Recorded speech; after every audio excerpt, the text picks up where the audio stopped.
Продолжаю делать ванную комнату в доме, который снимаю. И где живу сейчас за антиком. Все отсюда убрал, положил сейчас линолеум. И буду сейчас ставить унитаз.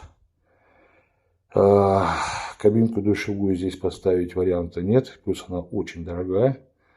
Нужно поставить ванну. Но ванны пока тоже нет. И они тоже не дешевые. Денег у меня на покупку ванны тоже нет.